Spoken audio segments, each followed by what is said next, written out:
Next up, I am very excited to introduce you to Lee Ellis. And Lee is the author of Love the One You're With. Hello.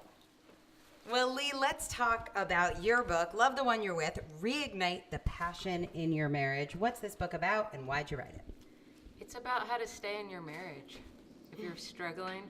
But really, I want to say, I don't think I've said this anywhere before. If you're struggling in any relationship, you could really get some good information out of this book. Yeah, so let's talk a little about your background. And this broadcast today is about getting crystal clear on your message. And I want to talk about how you got clear because you have a pretty diverse background. So let's share a little bit about what you've been up to the last 20 years or so. You mean in my marriage? In your career. In my career. Okay, so I'm a therapist, a mental health therapist. And you have like an individual practice, like people come to you, they sit on the couch. Practice. You've probably seen everything, right? Everything, yes. And she's like, I've seen all the things. So this is what I think is so interesting about your story. And I think one of the challenges, I'm going to ask you a question from somebody out here in a second, but I think one of the challenges that people who have such a depth of knowledge and education and training and experience, you wrote this book, Love the One You're With, Reignite the Passion in Your Marriage, in your relationship. It's focused on one tiny section of the problems that you have probably seen and helped people with over the years. How did you get crystal clear on your message? How did you focus on this topic and why?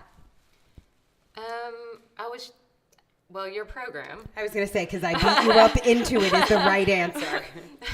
The program really helps you get crystal clear on your message. And I'm not just saying that really does. And I was resistant to writing a book about just one topic. I wanted to write a book about everything I know.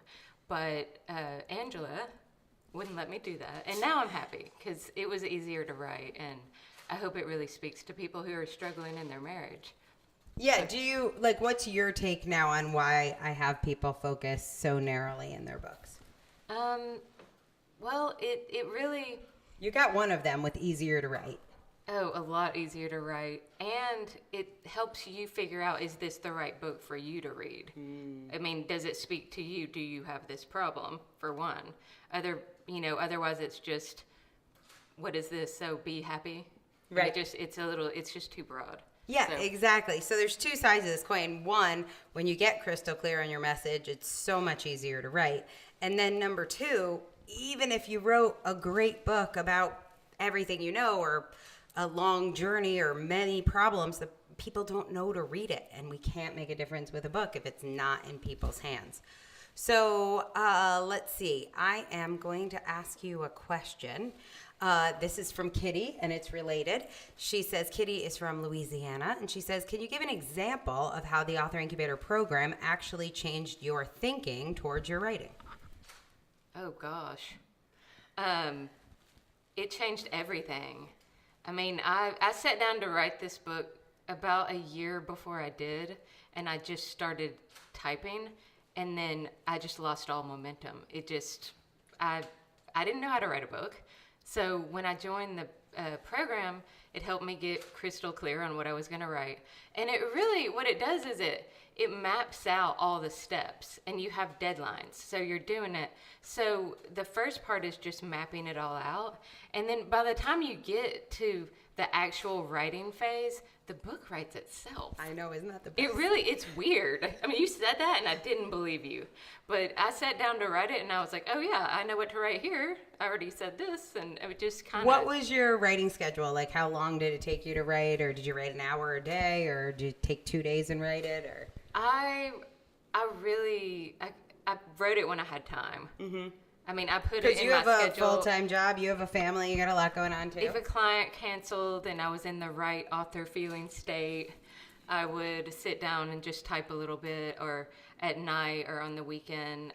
The main thing is, if you're writing a book, don't make yourself write it if you're not feeling it. If you say, I have to sit down and write this right now, it's just not going to flow, and it's not going to be your best for sure. I love that. She was mentioning the author feeling state scale, and that's what helps you determine if you're in flow.